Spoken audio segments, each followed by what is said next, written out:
Hello, folks. Welcome back. The Lord of the Ring podcast. It's me, Dustin, here. I apologize for the delay in this episode. We had some travel going on for the holiday, Labor Day. Went down to Florida, saw my Florida State Seminoles beat LSU.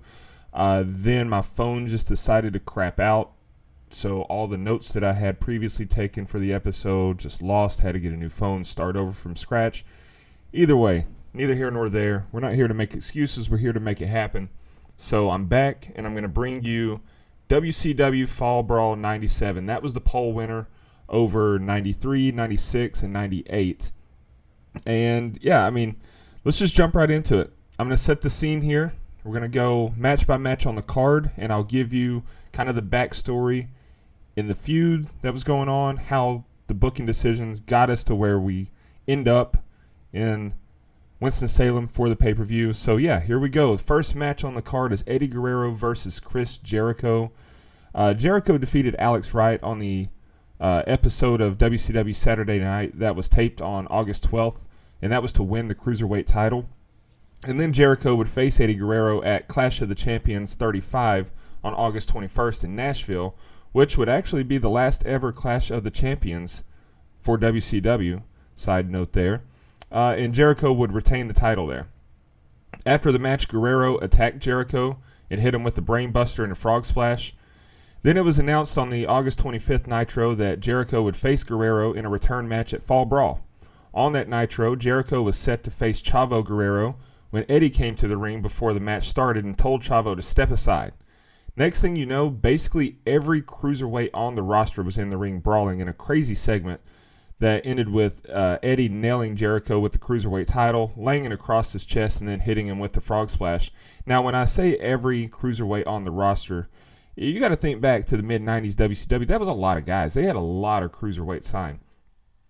Fast forward a week, on the 9-8 Nitro, Jericho faced Brad Armstrong, and then Eddie came out once again and said that he shouldn't have to wait to Fall Brawl. Brad Armstrong should just step aside. Armstrong didn't like that idea, but during their match, Eddie would attack Jericho and cause the DQ, so the feud was getting heated going into the pay-per-view. Second up is the Steiner Brothers versus Harlem Heat.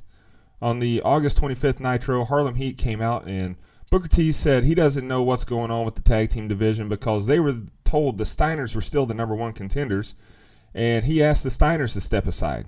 So there's a theme here going on at WCW. Everybody wants someone else to just step aside. The Steiners came out, and while they were cutting a promo, Vicious and Delicious came out. And Buff said the Steiners didn't beat the Outsiders at Rolled Wild the month before. And Harlem Heat couldn't beat the Steiners, and neither of them could beat Vicious and Delicious. So this caused the other two teams to team up and beat on Bagwell and Norton before the commercial break. On the September 8th Nitro, the Steiners were set to face the Faces of Fear, but during the match, Harlem Heat attacked the Steiners, and then Mortis and Wrath came out and attacked the Faces of Fear, so both of our tag team rivalries were coming to a head. Alex Wright versus Ultimo Dragon. Ultimo Dragon would face Alex Wright at Clash of the Champions 35 on August 21st, and Alex Wright would win the TV title, and then Ultimo Dragon would get a rematch at Fall Brawl. It's basically as simple as that. Dean Malenko, Jeff Jarrett. This rivalry started back at Road Wild. Malenko and Jarrett were supposed to tag together against Benoit and Mongo, but Jarrett abandoned Malenko and left him out to dry 1-on-2. The following Monday on Nitro, Malenko and Jarrett would go 1-on-1, and Malenko was locking in the Texas Cloverleaf when Eddie Guerrero made a run in and attacked Malenko. Mongo came out to even the odds, as he'd been at odds with Jarrett basically all year. Kind of stole his wife, quote-unquote stole his wife. Deborah was managing Jeff Jarrett at this time, and that's Mongo's real-life wife at the time. Mongo and Jarrett would face off at Clash of the Champions, and then Mongo would win the U.S. title from Jeff Jarrett there. Jarrett and Malenko would take turns attacking each other and costing each other matches, with Mongo and Eddie being side characters in that storyline, until it was decided that they would face off at Fall Brawl, and they announced that the winner of their match would get a U.S. title shot against Mongo at Halloween Havoc. Wrath and Mortis and the Faces of Fear. I mentioned this briefly earlier when I said both of our tag team rivalries. That's right, this is the other one. These two teams have been feuding on and off for over a month. They had a series of matches and then they would attack each other on Nitro and WCW Saturday Night. So it only made sense for them to have a face-off at the pay-per-view to kind of settle it. It's just a textbook mid-card feud. Nothing crazy, nothing unique, just two teams of brawlers and bruisers fighting. Then you had the Giant versus Scott Norton. At the beginning of the August 11th Nitro, the Giant had an upset look on his face, and then it was announced that he would face Scott Norton. Tony Schiavone said that the Giant had a problem with the decision makers in WCW. Before that match happened, it seemed like it was supposed to happen that night on Nitro, but before it did, Eric Bischoff said that the Giant had been served with a restraining order, which explains why the Giant was upset earlier. Buff Bagwell spray painted a black line on the entrance aisle where the Giant had to stay behind, and when he took a step past it, he was arrested. And this was an ongoing theme in the next couple weeks on WCW. You had the Giant. He was being provoked by Eric Bischoff in the NWO, but he couldn't come close to him. And Larry Zbyszko on commentary was also in this feud because he felt responsible. He's the one that got the Giant in all this. And so he and the Giant were kind of at odds with the NWO, and Zbyszko was taking multiple verbal shots at the NWO and getting involved. But those two would have a match at Fall Brawl. Diamond Dallas Page and Lex Luger versus Macho Man Randy Savage and Scott Hall. This one's kind of weird. I'll explain why in a minute. On the August 11th Nitro, Macho Man was facing Kurt Hennig when DDP attacked Hennig during the match, causing a DQ. Scott Hall ran in afterwards, and he and Savage were teaming up on DDP when Lex Luger came in for the save, backing his fellow WCW teammate against the NWO. The next week, Diamond Dallas Page and Luger tagged together against the Outsiders on Nitro for the tag titles, but the match ended in DQ when the rest of the NWO ran in and attacked DDP and Luger. And then Flair and the Giant came in to even the odds. So at that point, it looked like that was set to be the WCW team for Fall Brawl. Flair, Giant, Luger, DDP. They did a great job during this stretch of building the NWO versus WCW storyline for sure. It was like the entire WCW locker room versus this faction. At the Clash of the Champions, Luger and DDP would face Scott Hall and Macho Man, and during the match, Tony Schiavone said that the NWO considers himself a wolf pack, and it doesn't matter who defends the title. So essentially, the NWO are observing Freebird rules, where it doesn't have to be Hall and Nash. Any two members can interchange and defend the titles. Keep in mind that this is also before the NWO split into two factions, NWO Hollywood and the Wolfpack, so we're getting that term Wolfpack well before that ever happened. In that match at the Clash, Macho Man poked DDP in the eyes, and then Hall shoved Luger into DDP's back, and Page couldn't see who he was grabbing. He ended up hitting Luger with the Diamond Cutter, and the NWO won. That was a fun finish, honestly. On the following Nitro on August 25th, Macho Man and Hall came out and said that they were introducing the newest member of the NWO, Diamond Dallas Page. But he didn't come out. The crowd started chanting, "Macho sucks," so Savage said just for that, he's calling out Lex Luger. That was funny to me. After the commercial break, Gene Okerlund is out, and he does bring out Diamond Dallas Page, who denies that the Diamond Cutter to Luger was on purpose. He says that he'll make it right with Luger, and he still wants to be his partner. During the Savage-Luger match, Scott Hall came down to the ring, but he was knocked off the apron, and then DDP got in the ring and went to check on Luger.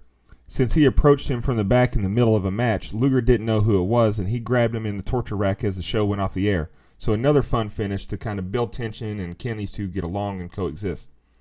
The next week, Luger and DDP were scheduled to wrestle Hall and Savage, and they did a great job of building that drama about could they trust each other and work together. DDP worked most of the match until Luger got the hot tag, and then Luger would accidentally hit DDP again, and the NWO would get the win, furthering those trust issues. The next week on the September 8th Nitro, Diamond Dallas Page said he and Luger can't seem to get on the same page, and it's all about respect, so he challenged Luger to a match one-on-one. During their match, Hall, Macho Man, Scott Norton, they came out to the ring and attacked Luger and then DDP, and the match ended in a no contest as the brawl broke out. Then the Giant come out to even the odds and square off with Norton. The show ended with Page and Luger shaking hands, so it appears they're back on the same page heading into the pay-per-view. Then the main event, the Four Horsemen versus the New World Order.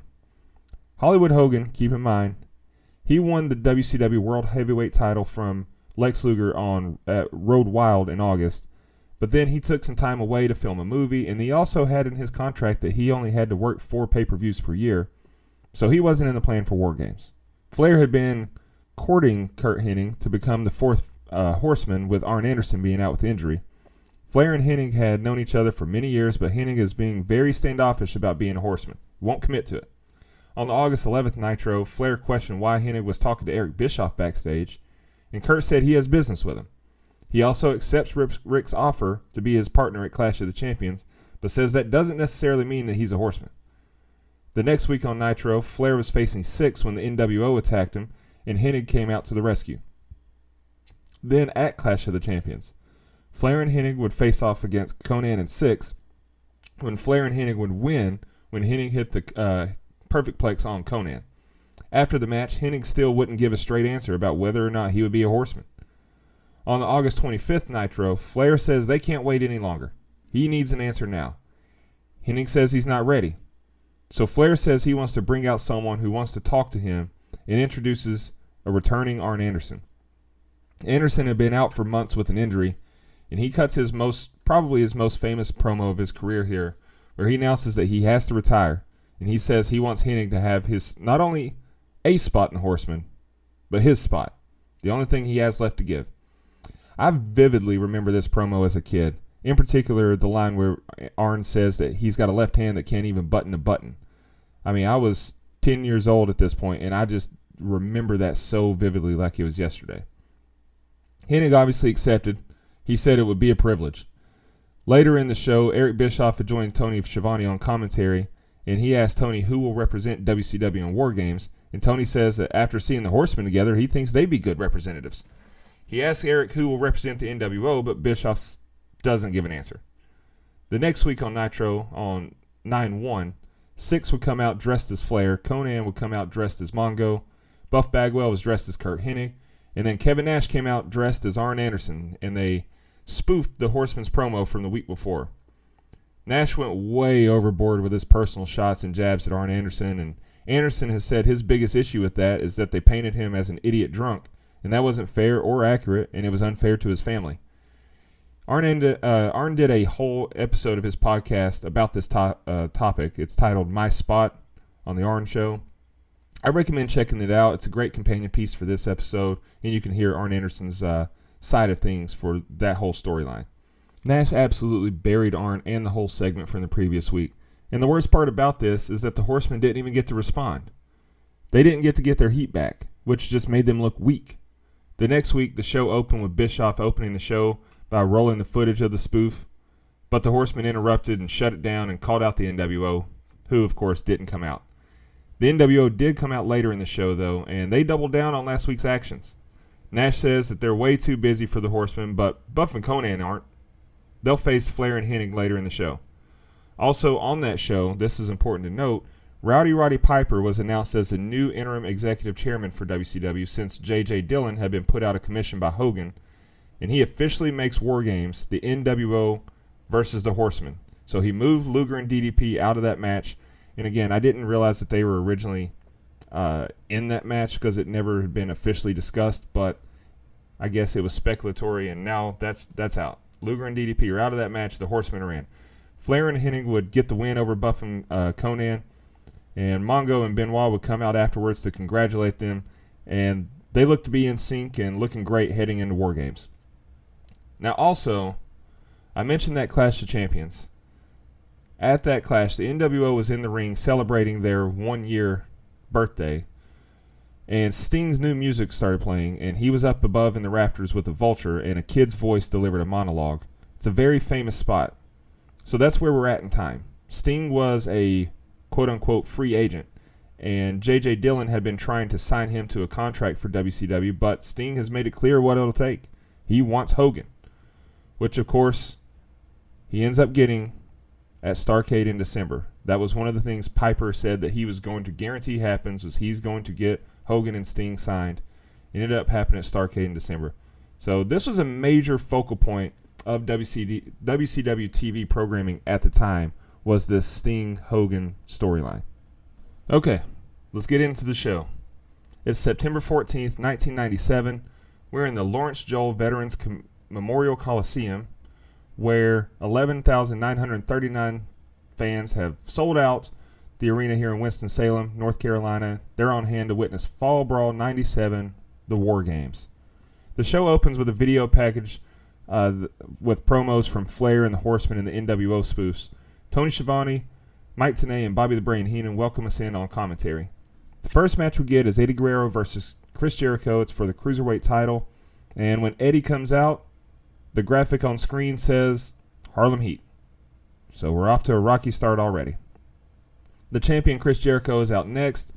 Before the match starts, the crowd is hounding Eddie with Eddie Sucks chants, and Eddie immediately exits the ring and holds his ears. But once the match starts, it's a banger. These are two of the all-time greats, and this match is a perfect example of why. Timing was great. Chemistry was great. There's minimal, if any, botches. Everything looked just so smooth, fluid, and just solid all around. Jericho had control for most of the early going, including hitting one of the most picture-perfect lion salts of his career, until Eddie snapped Jericho's throat on the top rope to get the advantage. The momentum switched back, and Eddie was walking the top rope, holding on to Jericho's wrist. Jericho caused him to lose his balance and crotched him on the top rope, which got a great pop from the crowd. The finish comes when Eddie Guerrero countered a superplex, causing Jericho to take the brunt of the impact, and then Eddie would go up top, hit the frog splash for the win to become the new Cruiserweight champion. Match went 17 minutes, 19 seconds. Dave Meltzer would give it 3 3/4 stars in the Wrestling Observer. You know, Dave's always said if you're within a half a star, then you agree with him. So I was going to criticize 3 3/4 as being too low, but, you know, I'd probably say 4 1/4. So, yeah, I mean, we're pretty close. That's fine, Dave. Before the next match, we see Jeff Jarrett being interviewed for WCW.com. It's a pretty bad interview, bad segment, but it was very quick, so I'm not gonna crap on it too much. Larry Zbyszko joins the commentary team for the next match, and Harlem Heat is our first. They're out first with Jackie by their side. Then my childhood favorite tag team, the Steiner Brothers, they make their way out second, and they've got Ted DiBiase as their manager. These two teams worked with each other a lot, and this was just another solid match between them. Match was pretty even early on until Booker T delivered a super kick to Scott Steiner and sent him over the top rope to the floor. Then on the floor, Stevie Ray took every shortcut possible to beat on Scott while Booker kept referee Nick Patrick distracted in the ring. Once Scott was finally able to get the hot tag to Rick cleaned house. He hit a bulldog off the top rope, but the pinfall was broken up. The next sequence honestly looked botched to me. Harlem Heat hit their Heat Seeker move on Rick and went for the pin, and Scott was in the ring, but he didn't attempt to break it up. Instead, it looked like Booker T was late delivering a kick to Scott, so Rick just kicked out. Scott was just kind of standing there awkwardly like, I should break this up, but I'm not supposed to, so I'm not going to. It was just, watch the match, you'll see what I mean. The Steiners then hit a German suplex clothesline combo on Stevie Ray to get the win. 11 minutes, 44 seconds. Dave gave it 2 1/4 stars. And something of note here, Kevin Sullivan said on his podcast that he knew that if he booked the Steiners versus Harlem Heat or Sting versus Ric Flair, he knew that they would deliver. That's 2 matches that always delivered he could count on to be solid. That's why we saw them so often in WCW. And he also said that this match was a good contrast of styles to the first match. So, makes sense. I agree. Next up is the TV title match. The challenger, Ultimo Dragon, he's out first, and then it's the champion, Alex Wright. Commentary spent most of this match talking about the War Games main event, which is unfortunate because this match was solid. Also, it's always cool to see Ultimo Dragon hit the Acai moonsault since the move is literally named for him. His real name is Yoshihiro Acai. That is his move, so I always love that. The match got a crazy amount of time, though. It's not bad at all. The match was not bad, but just crazy to think that this match got the second most time of any match on the card, second only to War Games. It wound up being 18 minutes and 43 seconds. The match had good back and forth, and they were very evenly matched. Alex Wright would hit his finisher, the bridging German suplex, and he got the win via pinfall. Meltzer liked it. He gave it 3 1/2 stars. Kevin Sullivan also said, you got to remember Sullivan was the head booker of WCW. So he said that Alex Wright got so much time here in this match, and he got his push during this time because they were preparing to tour Germany and Europe in general. So, I mean, that makes sense. Make him look strong to sell tickets and merch over there. After this match, Gene Okerlund is backstage talking about the WCW hotline when the NWO runs past him. and then they run back the direction they originally came from, and Gene questions what's going on, and then he goes into a locker room to see Kurt Hennig sprawled out on the floor. He looks like he's been taken out by the NWO, so it looks like they've taken out one of their opponents for the War Games match to give them an advantage. We go back to action now, and Queen Deborah is escorting Jeff Jarrett to the ring, and they're followed by the Iceman, Dean Malenko. The winner of this match, of course, will face Mongo for the U.S. title at Halloween Havoc the next month. Before the match, Jarrett told Deborah he didn't need any distractions, and he sent her to the back for some reason. I say that because during the match, while Malenko has Jarrett in the Texas Cloverleaf, Deborah just walks back out. So it was pointless. Like, why send her away? This was a solid match, but nothing too special. These two, Dean Malenko, I've said it before, he's one of the best technical wrestlers of all time. And Jeff Jarrett was no slouch himself. Jarrett would get the win via submission after applying the figure 4 in just under 15 minutes. Dave was pretty high on this one as well. He gave it 3.25 stars. So we're off to a good start, match quality-wise. After the match, we go to the NWO cutting a promo about War Games and how they have a plan to take out the Horsemen. Now we're back in the arena when Wrath's music hits, and he's on the way to the ring with Mortis, his tag team partner, and their manager, James Vandenberg. Then the Faces of Fear make their entrance. This is a very physical match between two teams of brawlers. The Faces of Fear get a nice pop when Ming did a backdrop to Mortis, but Barbarian caught him in the air and delivered a powerbomb. That was a cool move. Nice show of strength. James Vandenberg gets involved by causing Barbarian to lose his balance on the top rope, so Ming goes after him.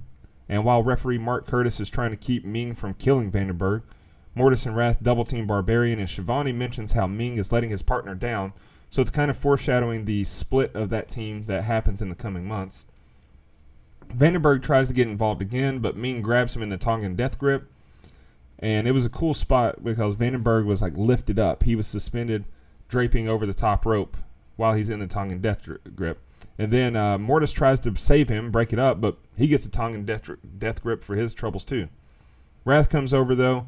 He grabs Ming and hits the death penalty, which is essentially a rock bottom-esque Uranagi. He got the win. 12 minutes, 22 seconds, and just 1.25 stars from Meltzer. I think that's a tad low. I mean, this match was nothing special, but it's two very physical teams that had a good storyline, good feud going because they'd been brawling for over a month. So I think that it was pretty good. Not terrible. We go backstage again now to the Horsemen. They're with Mean Gene. Gene mentions that they're unsure if Hennig will be able to make War Games. Benoit says he's got a nice little dig at Kevin Nash here. He says, "You've been so many different characters. We're not sure what you're about." That popped me. Of course, Nash was Oz, Vinny Vegas, Diesel. So that's good. He has been a lot of characters to this point. But I think Benoit, Mongo, and Flair all failed at selling Hennig's injury and his match status. Like, they should have sold the disadvantage more and talked about how dastardly it was for the NWO to take out Hennig when he was alone. And, they should have sold the injury more because that would have made Hennig's eventual appearance in the match mean more to the crowd. And I'll get to that. It didn't mean anything to the crowd, really. But the next match is a little bit of a breather for the crowd. We heated them up with the cards so far, so let's cool them down. It's Scott Norton. He's out first, and he's followed by his opponent, the Giant. Usually, two massive power wrestlers facing off makes for a bad match. Like, you need a smaller guy that's going to bump around and sell, but these two surprisingly worked well together. Norton, he bumped well for the Giant. It was a lot better than I expected. Something I hated, though, Scott Norton delivered a blatant low blow to the Giant right in front of the referee, Mickey J, and he just let it go. No disqualification, but it's not a no DQ match. Inconsistency from refs is a huge pet peeve of mine. I mean, that's a DQ. Textbook. So, I don't know. It's the little things for me sometimes. Something I did love, though, the Giant did a kip up and then delivered a drop kick. Yes, that Giant, the Big Show, Paul White, doing a kip up at his size and then a drop kick. It was beautiful. After all that, he hit the choke slam. He got the win, 1.25 stars from Uncle Dave for that match. It went 5.5 minutes, essentially a squash match, but still not a bad match at all. No backstage segment here. We don't get a buffer. This is nice. Usually that's the formula for WCW or WWE for that matter. We get match, backstage promo, but nope. We go straight back to our next match. DDP's music hits, and he's out first. Then it's his partner, the Total Package Lex Luger. They're going to face Macho Man Randy Savage and Scott Hall, who will have Miss Elizabeth with them.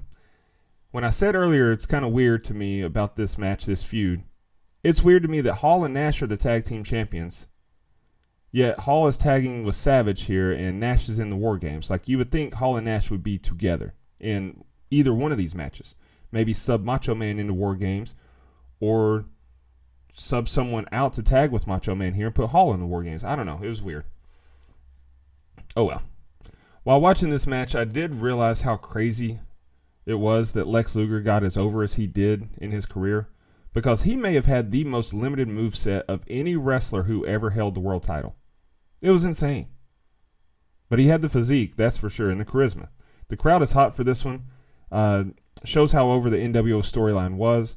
During the match, Hall gets Luger stuck down in between the two rings, and then the NWO start having their way with DDP. Hall also knocks out referee Mark Curtis, and while referee Mickey J comes out to check on Curtis, Hall stomps him too. So 2 referees are down, no DQs. That's okay. It's apparently a no disqualification match. That's, if you read about it, that's what it says, but I don't think that was ever announced. Then Larry Zbyszko, he had seen enough on commentary. He'd been beefing with the NWO for weeks, and he makes his way to the ring, and he was on the apron arguing with Hall. Luger finally climbs out of the hole between the rings after several minutes and climbs in the ring and lays down behind Hall. Zbyszko shoves Scott Hall over, who stumbles backwards into Luger's grasp, who rolls him up. Larry Zbyszko counts to 3. Even though he's not an official, the bell sounds, and that's that. 10 minutes, 19 seconds. It did get 2 stars from Dave for a match that really didn't make any sense, but it was fun, entertaining, and it continued the storyline between all the wrestlers involved. After a Mean Gene plug for the WCW hotline, and then a promo for Halloween Havoc 97, a show that I'll be covering next month, it's time for War Games. Michael Buffer gives us our patented main event intro. Then the NWO makes their way to the ring first, furthering the suspense of will Hennig be out with the Horsemen, and it gives them the last entrance, which is nice since they are in Flair country, Horseman country. And then when they come out, it's just the 3 quote-unquote healthy Horsemen. A huge miss for me was Arn Anderson not being in their corner. I get that he couldn't wrestle or take bumps at this point because he's injured, but having him there, just supporting the Horsemen after being the butt of the NWO's jokes, that would have been such a strong symbol. Oh well. Buff and Benoit, they start the match, and that's good choices. They'll have 5 minutes alone, and it doesn't take long for Benoit to throw Buff into the cage a couple of times, and he dominates Buff for the majority of the opening period. The NWO, surprisingly, wins the coin toss, so they'll have the advantage throughout the match as the guys enter. I say that with a lot of sarcasm. The heels always win the coin toss in War Games. Conan joins the match second, and Benoit regains the upper hand and works them over for a bit until the numbers game catches up. Mongo joins the match next to make it 2-on-2. This was a pretty uneventful period. Six is next up for the NWO, and he bumped his ass off. He flew all over for Benoit and Mongo. The crowd gets antsy a little bit, and they start to make some noise for Flair as time winds down on this period. And then Hennig makes his way to ringside with his arm in a sling, but gets minimal reaction from the crowd. They really should have built it up more throughout the broadcast about how banged up he was and how screwed the Horsemen were. That would have just made his appearance mean so much more. But oh well. Flair enters the match, and everything looks good for the Horsemen. And then Kevin Nash enters to give the NWO the 4-on-3 advantage. The crowd is chanting, "We want Sting," but they don't get him. He's not there. Despite Sting and Hogan being a huge part of the storylines on weekly TV, neither are here, and that hurt the show, honestly.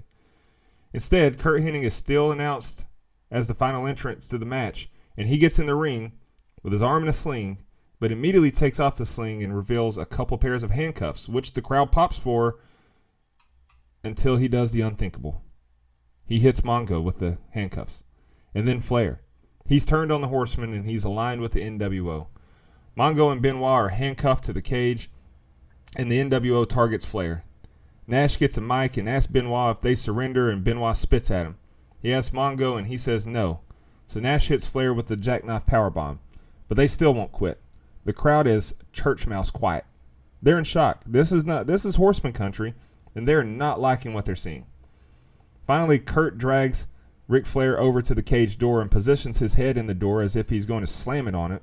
But Mongo says, stop it, submitting to the NWO. So after the bell, though, the NWO's got the win, but after the bell, Hennig slams the door on Flair's head anyway. It went just over 19 and a half minutes. Meltzer gave it 2.5 stars. Tony Schiavone was critical of this match for being a War Games with no blood. He said, what's the point? He said that on his podcast, What Happened When Monday with Tony Schiavone and Conrad Thompson. Go check that out. Also, I believe it was either Tony or may have been Eric Bischoff on his, but they talked about how the Flair or the Hennig appearance didn't really mean much to the crowd, and it's because when that segment happened, when Mean Gene found Hennig's body laid out on the floor, only about 25% of the crowd actually saw that promo. So, could have done better at selling it throughout for sure. But it was a pretty boring match until the end. It's War Games, it's a spectacle, but uneventful until the finish. And that's the show. So the next night on Nitro, the show opens with a still photo of Flair on an operating table. He really did have surgery after the match, but it was a scheduled facelift. They just used the finish of the match as a way to write him off television. Later in that show, the NWO, they're in the ring, and Flair's music hits, but it's Curt Hennig who comes out, and he's wearing Flair's robe. Then in the main event on Nitro there, Mongo, he gets a chance to avenge Flair and the Horsemen, but he ends up losing his U.S. title to Curt Hennig. So Kevin Nash proclaimed after the War Games match in the middle of the ring there in the cage that this was the death of the Horsemen, and it looked like it really was. The Horsemen would be off TV as a stable. They would be disbanded as a faction until September of the following year, 1998, when, of course, Dean Malenko would join and take that 4th spot. But kind of bittersweet for me. I enjoyed the NWO storyline. I think it's definitely a heat magnet. It sold a lot of tickets, did great ratings, but, I grew up a fan of the Horsemen. So it is what it is. The readers of the Wrestling Observer magazine would give this show a 68% thumbs up. While it's not a perfect show, I'll admit I liked it a lot, even watching it back all these years later. There's definitely things I would have changed. Example, having the Horsemen go over would have been great. I get that Flair needed some time off, but, don't have Kurt turn heel. Don't have him join the NWO. Have him stand with the Horsemen. And then having a strong babyface faction to rival the NWO, that could have created drama and great long-term storylines, instead of just the NWO running roughshod over everyone and being unstoppable. Another thing I would have changed, I think Mongo should have had a match with Jeff Jarrett here for the U.S. title, and Sting should have been the 4th man.